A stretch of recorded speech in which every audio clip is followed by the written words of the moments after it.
जब रात होती है, रात होती इसीलिए दिन का महत्व है। लाइफ में सुख तभी काम आएगा जब दुख भी होंगे। अगर दुख कुछ पता ही नहीं, कुछ आपको पता ही नहीं चल रहा है, तकलीफें आपको पता ही नहीं चल रही, तो आपकी लाइफ में कितना भी पॉजिटिव हो उसका आप बेनिफिट नहीं ले सकते, उसमें आपको हैप्पीनेस नहीं आएगी। अब हैप्पीनेस है तो उसको भी संभाल के लेना है, और तकलीफ है तो उसको भी संभाल के लेना। इसका मतलब क्या हुआ, आपके लाइफ में पॉजिटिव है या निगेटिव है, दोनों टाइप आपको बैलेंस रहना है। उसको हम बोलते हैं एक्सेप्ट करना है। आपके साथ जो भी घटना हो रही है, उस सिचुएशन को, उस चीजों को, उन लोगों को, उन परिस्थितियों को एक्सेप्ट करना है, स्वीकार करना है। जब तक आपके अंदर ये भावना नहीं आएगी, स्वीकार करने का भाव नहीं आएगा, तब तक आपके लाइफ में बहुत सारे पॉजिटिव नहीं होंगे। इसलिए हम लोग बोलते हैं ना, स्वीकार की शक्ति। स्वीकार की शक्ति क्या है? स्वीकार मतलब एक्सेप्ट करना है ना। स्वीकार वास्तविकता को बिना किसी निर्णय, प्रतिरोध या लगाव के गले लगाने की प्रक्रिया है। वास्तविकता को, जो आपके साथ हो रहा है, बिना किसी डिसीजन के, बिना किसी निर्णय के, या बिना किसी प्रतिरोध के, बिना किसी रुकावट के, उसको गले लगाने का एक प्रक्रिया, उसी को हम एक्सेप्ट करना कहते हैं। यह हमें शांति, उपचार और विकास खोजने की ओर अग्रसर करता है। अगर आप अपने लाइफ में घटनाओं को, व्यक्तियों को, चीजों को, अच्छे या बुरे दोनों को स्वीकार करते हो ना, तब आपके लाइफ में शांति आप पा सकते हो, आप ग्रोथ कर सकते हो, आगे बढ़ सकते हो। लेकिन अगर आप इन चीजों को, आपके लाइफ में जो भी घटनाएं और उसको स्वीकार नहीं कर पाओगे, तो आपके लाइफ में ये सब चीजें नहीं आएंगी। स्वीकार की भावना बहुत इंपॉर्टेंट है। मैं आपको समझाऊंगा बाद में, डिटेल में हर एक चीजों को बताऊंगा। स्वीकार यहाँ और अभी के अनुभव को सक्रिय, गैर न्यायिक तौर पर शामिल करना है। जो अभी के अनुभव, आपको फीलिंग्स आ रही है, उसको एक्टिव रूप में और गैर न्यायिक तौर पर शामिल करना है। स्वीकार की मेन चीज क्या है? स्वीकार की जो भावना आपके अंदर आ रही है ना, उसका अभ्यास करने का अर्थ है कि इसे बदलने या ठीक करने की आवश्यकता के बिना चुपचाप उस पल का निरीक्षण करना और ज्यों का त्यों मान लेना। जो भी आपके लाइफ में आ रहा है ना, उस चीज को महसूस कर लेना और उसको एक्सेप्ट कर लेना, ज्यों का त्यों मान लेना, इसको स्वीकार बोलते हैं। अगर आपके साथ अच्छा हो रहा है तो भी, बुरा हो रहा है तो भी, उसको जब आप मान लेते हो ना, तब आपके लाइफ में बहुत परिवर्तन आता है। शांत अवलोकन एक चुनौतीपूर्ण कौशल है। मतलब ठंडे दिमाग से किसी चीज को देखना एक बहुत ही चैलेंजिंग, बोलते हैं ना, स्किल है, जिसके लिए आपको प्रैक्टिस की बहुत जरूरत होती है।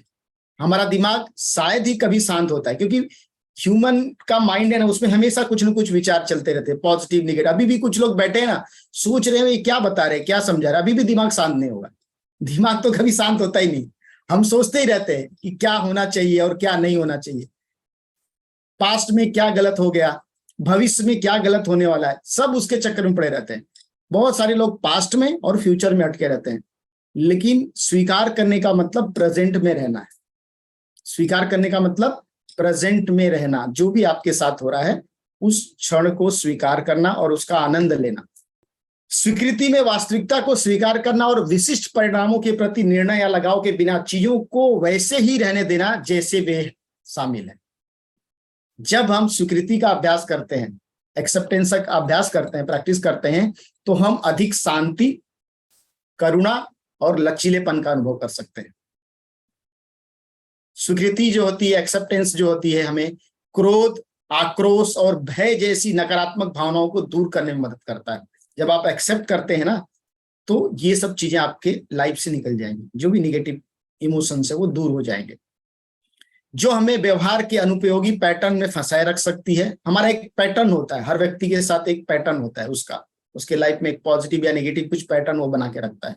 यह हमें अतीत या भविष्य में व्यस्त रखने के बजाय वर्तमान में और अधिक उपस्थित होने और हमारे अनुभवों के साथ पूरी तरह से जुड़ने में सक्षम बनाता है। अगर आप एक्सेप्टेंस की भावना आपके अंदर है ना, स्वीकार करने की भावना है ना, तो ये आपके एक्सपीरियंसेस को प्रेजेंट में रहने में आपको बहुत ही सक्षम बनाएगा, बहुत ही काबिल बनाएगा।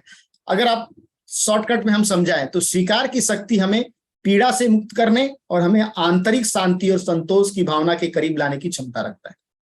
ठीक है, अंडरस्टैंड कर रहे हैं आप? चैट बॉक्स में डालें कितने लोग को ये बात समझ में आई। स्वीकार करने से हमें क्या फर्क पड़ेगा, एक्सेप्ट करने से हमें क्या फायदा होगा। ये हमें क्या करेगा, हमें बहुत अधिक शांति, करुणा और लचीलेपन का अनुभव कराएगा। ये हमें क्या करेगा, नकारात्मक इमोशन से दूर करेगा, जो भी हमें क्रोध आती है, ठीक है, इन सब चीजों को दूर करेगा। देखो लिटमस टेस्ट होता है ना कोई चीज का, आपको कैसे पता चलेगा कि आपने एक्सेप्ट किया कि नहीं किया। बोलते ना वो केमिस्ट्री में एक टेस्ट होता था, लिटमस पेपर को डालो डालो और कलर बदल देता था वो, तो इसका मतलब वो टेस्ट कंप्लीट हो गया। ठीक है, तो ये कैसे पता चलेगा कि आपके लाइफ में जो भी परिस्थितियां आ रही हैं, जो भी चीजें आ रही हैं, पॉजिटिव में सब लोग खुश रहते हैं, आपके साथ अच्छा हो रहा है, बहुत पैसा आ रहा है, सब खुशी है, सब अच्छा है, तब तो सब खुश रहते हैं। लेकिन जब सब खराब होता है तब आप खुश रह सकते हो क्या? जब आपके साथ सब प्रॉब्लम चल रहा है तभी भी आप चीजों को उसी तरह से रह सकते हो क्या? उसको बोलते हैं एक्सेप्टेंस। क्योंकि जिसके अंदर ये पावर होती है ना चीजों को अंडरस्टैंड करने की, समझने की, उसी के साथ चीजें बढ़िया होती हैं। तो एक्सेप्टेंस की भावना बहुत इंपॉर्टेंट है। पॉजिटिव और निगेटिव चीज हम ही क्रिएट करते हैं, हम ही बनाते हैं, हमारा माइंड क्रिएट करता है। ठीक है, उसके पीछे बहुत सारे कारण होते हैं, बहुत सारी चीजें होती हैं। हमारी जो परवरिश होती है, जो हमारे पुराने थॉट्स होते हैं, जिस हम परिवेश में पले बड़े होते हैं, जिस चीजों को हम देख के बड़े होते हैं, कभी कभी हमारे साथ कुछ भी गलत नहीं हुआ रहता है, लेकिन हम ऐसी मूवीज देखते हैं, ऐसे चीजें देखते हैं जिसके थॉट्स हमारे सबकॉन्शियस में बैठ जाते हैं और वो हमको ड्राइव करते हैं। आपके लाइफ में जो भी निगेटिव हो रहा है उसको आपने किसी न किसी तरह से आपके सबकॉन्शियस में फिट किया था। ठीक है, या तो आप डर गए थे, या आपके साथ कभी अभी कोई किसी के साथ डिस्कस हो रहा था, तो उनके बचपन में लेडीज थी, उनके साथ बहुत सारी गलत चीजें हुई, जेंट्स लोगों ने परेशान किया, तो उनको नफरत ही थी। जब उनकी शादी हुई तो उनकी मैरिड लाइफ ठीक से नहीं चल पा रही, बिकॉज उनके दिमाग में क्या था, जेंट्स जो होते हैं वो सही नहीं होते।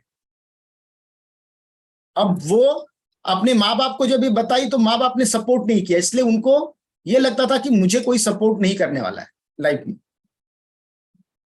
क्योंकि बच्चा था, बच्चे के साथ जब कुछ हुआ, 10-12 साल के बच्चे के साथ कुछ होता है और जब वो उसको सपोर्ट नहीं मिलता, उसको ये होता है, तो उसकी लाइफ में एक इमोशंस, निगेटिव इमोशंस बैठ गए कि दुनिया खराब है, लोग खराब है। अब एक या दो व्यक्ति खराब होगा, सब खराब तो नहीं होंगे। ठीक है, तो वो उसका इफेक्ट पड़ा उनके लाइफ में। बहुत सारे लोग के मैरिड लाइफ में प्रॉब्लम होता है, उसका सोल्यूशन भी होता है। मुझे ऐसा कोई भी बीमारी बताओ, कोरोना आया जिसका कोई इलाज था, कोई ट्रीटमेंट किसी को पता था? नहीं। लेकिन क्या हुआ, बाद में उसका इलाज ढूंढ लिया गया। दुनिया में कोई भी ऐसी समस्या नहीं जिसका इलाज नहीं, खाली आपको उसको ढूंढना पड़ेगा, राइट प्रॉपर व्यक्ति ढूंढना पड़ेगा। जैसे अभी आपको कुछ बीमारी हुई तो आप क्या करोगे? इंजीनियर के पास जाओगे? सीए के पास जाओगे? बहुत अच्छा सीए, बहुत अच्छे से ये किया हुआ है, वो सीए के पास बीमार हो गए, आप जाओगे क्या? या आपका दोस्त है बहुत अच्छा इंजीनियर है, जाओगे? डॉक्टर के पास जाओगे, मतलब राइट पर्सन के पास जाओगे जिसको उसकी नॉलेज है। आपके मैरिड लाइफ में या आपके, तो अगर आप कोर्ट कचहरी में जाओगे तो वो क्या करेंगे? तुम्हारा हस्बैंड गलत है क्या करो? केस करो। या वह हस्बैंड को बोलेंगे तुम्हारी वाइफ गलत है, केस करो। वो क्या सलाह देंगे? बट एक काउंसलर के पास जाओगे, राइट पर्सन के पास जाओगे, वो आपको बोलेगा नहीं, केस मत करो, इसको आप सॉल्व कर सकते हो। तो किस तरह से सॉल्व कर सकते हो, उसका एक तरीका होता है। तो लाइफ में जो भी घटनाएं आपको हो रही हैं, देखो भगवान आपको तकलीफ दे रहा, कोई बात नहीं, कोई प्रॉब्लम्स आ रही, हो रहा है, सब कुछ हो रहा है, लेकिन आपको सोल्यूशन भी दे रहा है। तो अगर आपका ध्यान प्रॉब्लम की तरफ है तो प्रॉब्लम बढ़ते जाएगा, लेकिन अगर ध्यान सोल्यूशन की तरफ है तो आपको सोल्यूशन मिलेगा। इसीलिए हम बोलते हैं जब आपकी लाइफ में आप एक्सेप्ट करते हो, कोई चीज को स्वीकार करते हो कि हाँ मेरे साथ अच्छा हुआ या मेरे साथ बुरा हुआ, तो इसका समाधान क्या है? रोने से समाधान मिलेगा? नहीं। आपके बॉडी में कुछ तकलीफ हुई, बैठ कर रोते हैं, डॉक्टर के पास जाते हैं, ट्रीटमेंट कराते हैं ना, तो ठीक हो जाता है। इसी तरह जब लाइफ में इमोशनली, मेंटल लेवल पे, इमोशनल लेवल पे कुछ समस्या आ रही है, उसको सुलझाने का भी तरीका है, जिसको हम बोलते हैं कि आपको साइकोलॉजिकल लेवल पे उसको ठीक करना पड़ेगा। उसके लिए सबसे इंपॉर्टेंट पॉइंट है कि आपको स्वीकार करना पड़ेगा। आपके लाइफ में एक्सेप्टेंस इज मस्ट। अगर आप स्वीकार नहीं कर रहे हो तो आपके लाइफ में बहुत बड़े प्रॉब्लम आएंगे। ठीक है, तो सबसे इंपॉर्टेंट है आपको स्वीकार करना है। देखिए आपके, हम बोलते हैं ना कि स्वीकार आपके जीवन को कैसे बेहतर बना सकता है। तो सबसे, जब आप कोई चीजों को एक्सेप्ट करते हो तो आपका जो कम्युनिकेशन है वो बेहतर हो जाता है। ठीक है, जब आप चीजों को एक्सेप्ट करने लगते हैं, हस्बैंड वाइफ में जब चीजों को समझने लगते हैं ना, जब आप स्वीकार के भाव का अभ्यास करते हैं, तो हम अपने साथी के दृष्टिकोण को सुनने और समझने के लिए अधिक खुले हो जाते हैं। भले ही हम उनसे सहमत ना हो, जिनसे बेहतर संचार और अधिक भावनात्मक अंतरंगता हो सकती है। ठीक है, अगर आप एक्सेप्ट करना जब चालू करते हो ना, तो सामने वाले के दृष्टिकोण को आप सुनने और समझने के लिए ओपन हो जाते हो, और जब ओपन होते हो तब आपके अंदर और अधिक सहानुभूत और समझ विकसित होती है। और जब आपके अधिक सहानुभूत अपने पार्टनर के साथ और आपकी समझ अंडरस्टैंडिंग बढ़ती है, तो जो स्वीकार की भावना जो है ना, वो और बढ़ते जाती है। इसलिए एक्सेप्ट करना पहले इंपॉर्टेंट है। स्वीकृति में हमारे साथी की भावनाओं और मोह को समझने और सहानुभूति देने का हम प्रयास करना शामिल है। जब हम अपने रिश्ते में स्वीकृति का अभ्यास करते हैं, तो हम अपने साथी की जरूरतों और भावनाओं के प्रति अधिक अभ्यस्त हो जाते हैं, जिससे हमारी क्या होती है कि इमोशनल इंटीमेसी, जो हमारी इमोशनल इंटीमेसी और फेथ, वो पैदा हो जाता है। ठीक है, तो जब ये होगा तो आपकी लाइफ में चीजें बदलने लगेंगी। लेकिन हम इसका करते क्या है, उल्टा करते हैं। जब हम अपने लाइफ में प्रॉब्लम आता है, तो हम सामने वाले को ब्लेम करना चालू कर देते हैं। अगर आप ये करेंगे तो क्या होगा, आपका विश्वास फिर बढ़ना चालू हो जाता है। जैसे ही आप एक्सेप्ट करते हैं ना, आपका विश्वास, फेथ भी बढ़ना चालू हो जाता है। जब आप स्वीकार में हमारे साथी के साथ हमारे विचारों और भावनाओं के बारे में ईमानदार और पारदर्शी होना शामिल है। हमको ट्रांसपेरेंट होना बहुत जरूरी है। ठीक है, स्वीकृति का अभ्यास करके हम अपने साथी के लिए असुरक्षित और अपने स्वयं के विचारों और भावनाओं के लिए साझा करने के लिए, मतलब आपको अपने पार्टनर के साथ जो भी आपके इमोशंस है ना, उसको शेयर करने के लिए आप ज्यादा ओपन हो जाते हैं। इससे क्या होता है कि आपके रिश्ते में फेथ, विश्वास और इमोशनल इंटीमेसी वो जो है बढ़ जाती है। भावनात्मक अंतरंगता वो बढ़ सकती है। अधिक भावनात्मक लचीलापन हो जाता है। अगर आप एक्सेप्टेंस करते हैं, तो इमोशनल रूप से आप क्या होते हैं, थोड़ा लचीले हो जाते हैं। स्वीकार हमें अपने रिश्ते में इमोशनल रूप से अधिक लचीला बनाने में मदद कर सकती है। अपने साथी की खामियों और गलतियों को स्वीकार करके हम कठिन परिस्थितियों और संघर्षों को दिशा देने के लिए बेहतर ढंग से तैयार हो जाते हैं। देखो, अब जैसे मैं बताता हूं कि टेढ़ा है पर मेरा है, सामने वाला पार्टनर वो टेढ़ा है, गलत है, सही नहीं बोलता है, उससे मुझे ये होता है। लेकिन जब आप एक्सेप्ट करते हो ना कि जो ऐसा भी है वो मेरा ही है, और उसको आप शांत ढंग से स्वीकार करते हो, तो उसके बारे में वो ऐसा क्यों कर रहा है, वो आप ढूंढना चालू करते हो, सोल्यूशन ढूंढते हो। और जब आप एक्सेप्ट नहीं करते हो ना, तो आप चीजों को और बेहतर और ज्यादा खराब करते हो। ठीक है, कम संघर्ष, मतलब जब आप एक्सेप्ट करते हो, तो आपके बीच में जो संघर्ष है वो कम हो जाता है। संघर्ष तो होता ही है लाइफ में, हर रिश्तों में थोड़ा संघर्ष होता है, तो वो जो है उसको कम करने में एक्सेप्टेंस बहुत बड़ा हेल्प करता है आपको। जब हम अपने साथी को वैसे ही स्वीकार करते हैं जैसे वे हैं, तो उन्हें बदलने की कोशिश करने की बजाय हम अपने और अपने साथी के लिए अधिक सकारात्मक और सहायक वातावरण बनाते हैं। हमको किसी को बदलने की जरूरत नहीं, अगर बदलना है तो अपने आप को बदलना है, सामने वाला जैसा उसको उसी तरह से स्वीकार करना है पहले। क्योंकि अगर ये करोगे तो क्या होगा मैं बताऊंगा आपको। गलती स्वीकार करने में कभी देर नहीं करनी चाहिए। सफर जितना लंबा होगा, वापसी उतनी ही मुश्किल होगी। गलती को स्वीकार करने में बहुत लोग लेट कर देते हैं। गलती सबसे होती है, क्योंकि अगर वो चुप रह के वो उसको आप बोलते ना बहुत टाइम तक करेंगे, तो आपको रिटर्न आना उतना डिफिकल्ट हो जाएगा। ये बहुत इंपॉर्टेंट है। हम किन क्षेत्रों में स्वीकार नहीं करते हैं। हम स्वयं के प्रति, जैसे कभी हम हमारे कद के बारे में, हमारी त्वचा के बारे में, ठीक है, बहुत सारी बातें हैं। यहाँ पे बहुत सारे लेडीज लोग हैं, इस बात को एक्सेप्ट करेंगी। बहुत सारी चीजों के बारे में, बहुत सारे लोगों के बारे में, बहुत सारी स्थितियों के बारे में, और बहुत सारे प्रणाली के बारे में, हर चीजों के बारे में हम स्वीकार बहुत सारी चीजों को नहीं करते। जैसे बोलते ना, अभी प्रार्थना करने का है, अगर आप देखोगे तो हिंदू में लोग ऐसे हाथ जोड़ के प्रार्थना करते हैं। अगर वही इस्लाम है तो उसको हाथ ऐसे करके दुआ मांगते हैं। सबका मतलब तरीका है, लेकिन ये मतलब नहीं है कि वो गलत तरीका, ये सही तरीका, ऐसा कुछ नहीं है। ये तरीका है, तरीका दोनों सही, ठीक है। हम लेकिन स्वीकार नहीं करते हैं। बहुत सारे लोग बोलते हैं नहीं हम सही।